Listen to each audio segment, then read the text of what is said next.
أهلا بكم أصدقائي مجددا في درس آخر من دروس les figures du style. في هذا الدرس سنتعرف على نوعين مختلفين من les figures du style. هذين التعبيرين من التعابير التي تستعمل للإلقاء أو الأصوات les figures de diction الإلقاء ou de sonorité أو الأصوات. سنتعرف اليوم على l'allitération et l'assonance. L'allitération et l'assonance.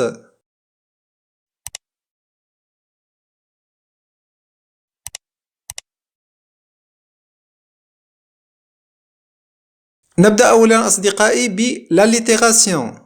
Une allitération est la répétition d'un son identique. Le terme allitération est employé pour la répétition de consonnes. Elle sert à créer différents effets comme reproduire ou évoquer un bruit associé à un élément, produire une musicalité, etc. Et dans l'allitération بكل بساطة est la répétition d'un son identique. هي تكرار صوت متشابه. Le terme allitération est employé pour la répétition de consonnes. المفردة allitération تستعمل من أجل تكرار les consonnes الحروف الصامتة les consonnes. Elle sert à créer différents effets. تستعمل l'allitération من أجل خلق مجموعة من المؤثرات comme reproduire ou évoquer un bruit associé à un élément مثلا كإنتاج أو استحضار صوت يتعلق بعنصر. Produire une musicalité أي إحداث أو إنتاج موسيقى etc. وغيرها. ولكي نفهم أكثر دعونا نرى بعض الأمثلة. هذه الجملة مقتطفة من مسرحية أندروماك لجان غاسين. Pour qui sont ces serpents qui sifflent sur vos têtes? Pour qui sont ces serpents qui sifflent sur vos têtes? لمن هذه الأفاعي التي تصفر فوق رؤوسكم؟ هنا الصوت الذي يتكرر هو S. لدينا pour qui sont ces serpents qui sifflent sur vos têtes. استعمل l'allitération هنا في هذه الجملة من أجل الإيحاء للمتلقي صوت الأفعى، من أجل استحضار صوت الأفعى.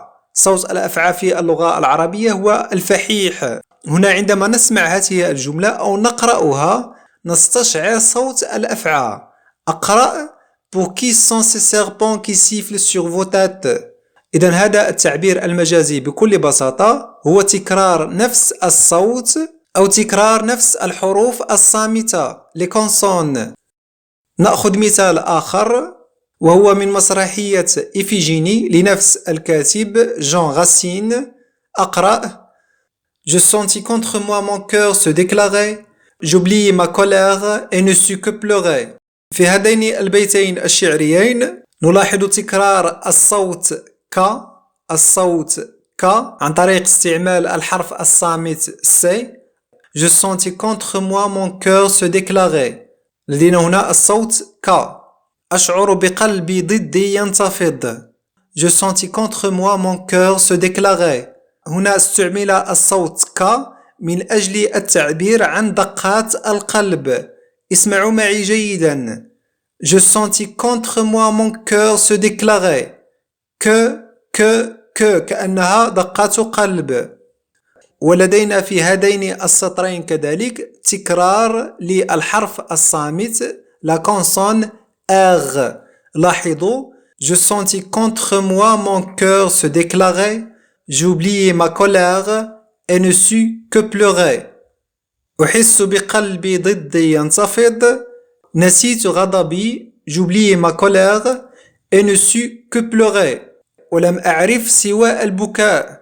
إذن حالة المتكلم هنا وفي الحقيقة هي متكلمة، هي امرأة، حالتها تبكي. البكاء يمكن أن نتحسسه من خلال الصوت R كأننا نسمع نحيبا. Je sentis contre moi mon cœur se déclarer. J'oubliai ma colère et ne sus que pleurer. إذا كما رأينا أصدقائي l'allitération بكل بساطة هي تكرار صوت أو حرف صامت une consonne من أجل إنتاج أو استحضار صوت متعلق بعنصر ما، كما رأينا في المثال الأول العنصر هو الأفاعي، استحضار صوتهم. ويمكن استعمال l'allitération كذلك من أجل إنتاج أو إحداث صوت موسيقي، produire une musicalité. ننتقل الآن أصدقائي إلى l'assonance. L'assonance est une figure de style qui consiste à la répétition d'une même voyelle son vocalique. L'effet recherché est la mise en relief d'une sonorité qui peut être en lien avec le propos. إذا كنا في l'allitération نعيد نفس الحرف الصامت la même consonne. في l'assonance نعيد نفس la voyelle نفس الحرف المتحرك أو le son vocalique. Le son vocalique. Le son vocalique تلك الأصوات التي ترتبط بالأحرف المتحركة les voyelles. L'effet recherché التأثير المبحوث عنه، التأثير الذي نريده، et la mise en relief d'une sonorité هو إظهار صوت يمكن أن يكون له رابط مع الشيء الذي نتحدث عنه avec le propos. نأخذ مثالا لقصيدة شعرية للشاعر فغلان بعنوان chanson d'automne. chanson d'automne أغنية الخريف. Paul Verlaine. Chanson d'automne. Les sanglots longs des violons de l'automne blessent mon cœur d'une langueur monotone. إذا كما قلنا l'assonance هو تكرار نفس la voyelle، يعني نفس الصوت المتحرك أو le son vocalique. le son vocalique. هذا التكرار يسعى من خلاله الشاعر من أجل إظهار صوت une sonorité لها علاقة مع ما يقال. هنا الشاعر يتحدث عن فصل الخريف. استعمال هذه الأصوات يوحي بالجو الذي يطبع فصل الخريف وبرتابة فصل الخريف. إلى هنا أصدقائي قد انتهى هذا الدرس. أتمنى أن تكونوا قد استفدتم. لا تنسوا أن تشاركوا هذا الفيديو مع أصدقائكم، وإلى الدرس القادم وإلى اللقاء.